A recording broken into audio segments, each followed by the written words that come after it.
Kak Aida. Baju yang mana lagi cantik? Baju bling-bling Cipta ke atau baju kebaya kasih Saloma? Yang tu. Hah? Kak Aida, macam mana buat homework ni Seorang carikan ais boleh? Ni.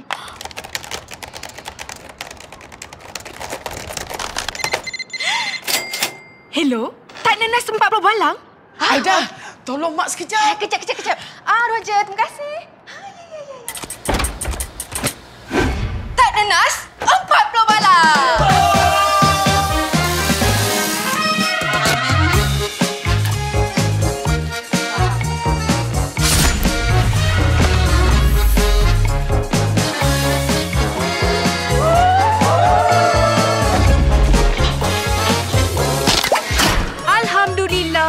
Berkat usaha, bisnes kuih raya Aida makin maju. Dapat beli rumah, dapat beli kereta. Paling best, dapat bawa keluarga duduk sekali. Jadi ingat, anda positif, anda bertenaga, anda berjaya.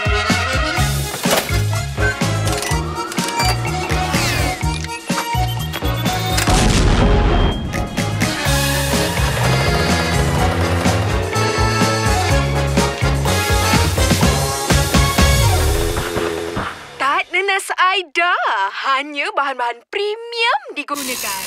Jangan lupa beli 3 percuma 1. Penghantaran terus ke rumah anda.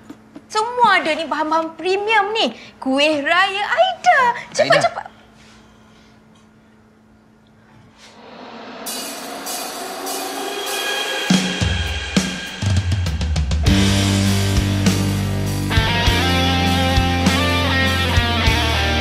Bahagia bukan bererti memiliki semuanya.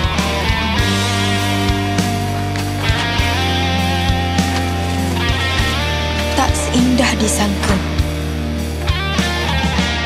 Telah kukorban masa, tenaga.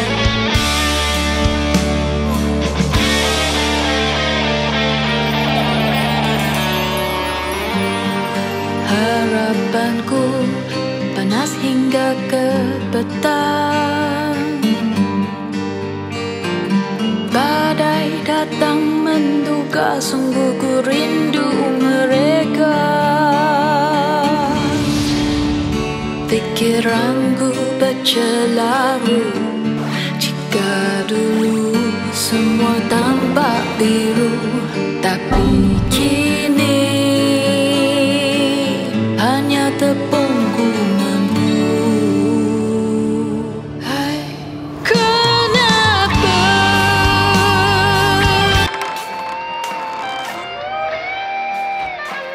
Aida, kenapa dengan kamu ni? Dah lah tu, tolong mak. Raya dah dekat dah ni.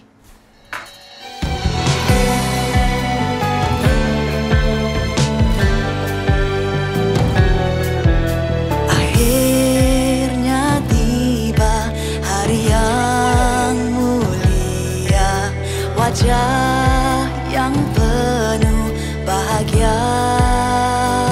Kian lama ku nantikan saat-saat penuh senyuman, menikmati keindahan hari raya.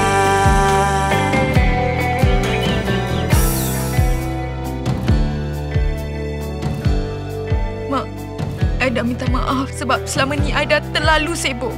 Aida, kamu tahu tak? Masa yang kamu luangkan sama kami tu dah cukup dah buat mak. Suasana ceria, marilah. Ada hikmah di sebalik setiap ujian. Ia buat Aida sedar betapa bertuahnya hidup Aida.